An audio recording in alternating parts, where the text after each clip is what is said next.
Hi, this is Emily Matthews with RE/MAX Universal, giving you the housing market update for the month of April in the Tri-County area of Calumet, Sheboygan, and Manitowoc Counties.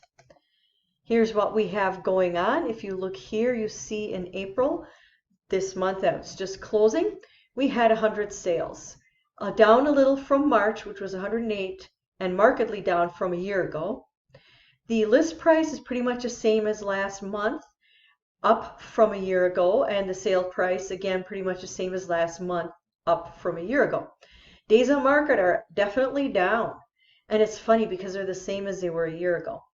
Currently, we have 321 active listings with 199 having offers. That means 2/3 of what's on the market already has an offer.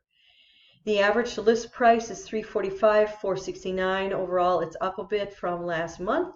Days on market are 65, which is down from last month. And don't forget that this days on market is including those that have an offer. When you get a house and you get day 2, you get an offer, the MLS keeps counting those days on market until it sells, and then they go back and they put on, 2 days on the market. It's just how they do it, and I understand why, because if something falls through with the offer that they have, then those days in the market definitely add up.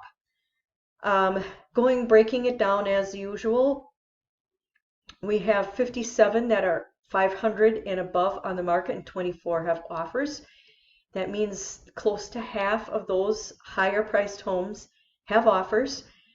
There are 24 versus 20 from last month. That means that market is still going and it's stable, and there's nothing slowing that market down, which it appeared to be a lot slower probably about 3 months ago. The days on market is 134, which is pretty much the same as last month, was 135.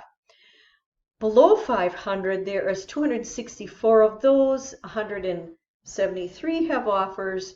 The average list price is $274,552, and the days on the market is down from before. Last month it was 60, now it's 50.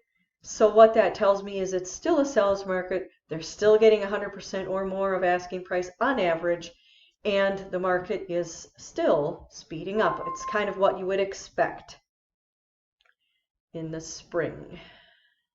So here is a Dramarama headline that was in my email. I get emails from all different kinds of industry sources, and this one was from Mortgage News Daily. Pending home sales unexpectedly declined in March. Well, I don't know what they're talking about, because if you go back to my thing here, 108, where is my mouse here? 108 here was up from February, so they didn't decline around here. Anyway, I just find it amusing when they have these Dramarama headlines that try to scare everybody. Here's another one, the 10 U.S. cities where sellers are slashing home prices the most. Now this sounds like really bad. Oh, they must have had a bubble, blah, blah. So if you look at these cities, of course, none of them are around here. And then look at the next slide. That is how many houses actually had to make a price adjustment. 25% was the biggest number or biggest percentage of all these 10 cities. So in Austin, Texas, that means 75% of those houses on the market did not change their prices, and did not have to, because they priced appropriately to begin with. And it goes all the way down to 19% in Colorado Springs. That's less than 20%. What are they talking about? But you see the drama in the headline, and it makes you get all worried or potentially worried, when in reality, the majority of the houses in all of these markets are not having to change their price or slash their price. I find this kind of amusing, actually, when these drama headlines. So putting everything in perspective, sales were actually up here. As I said before, they were 108 well, actually not last month, but in March, versus 91 in February. There's still bidding wars. Some of them are extreme. My last listing was by no means underpriced, and they still got an offer that was significantly over asking price, close to 10% over. The current interest rate is 6.97, but some people are using competitive lenders that they're either paying points or having some other program where they're able to come in with a lower interest rate even than that, which 6.97 still is not terrible.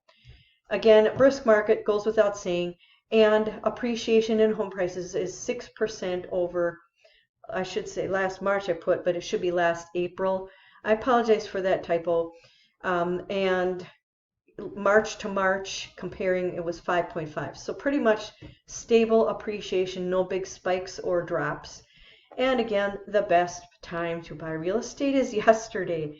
I say that because some people are hesitating to get into the housing market, and there is a prediction by an economist that's totally unrelated to real estate, just general looking at the economy, saying that by 2025 there are going to be a higher percentage of people renting. He has reasons for his thoughts on this, but suffice it to say that by 2025, if we think the housing market is tight right now in terms of supply and demand, it's supposed to be worse in 2025 or by 2025. So please do not hesitate if you're thinking of getting into housing. And this was brought to you by Emily Matthews with RE/MAX Universal. You can check that webinar out if you like. Have a great day.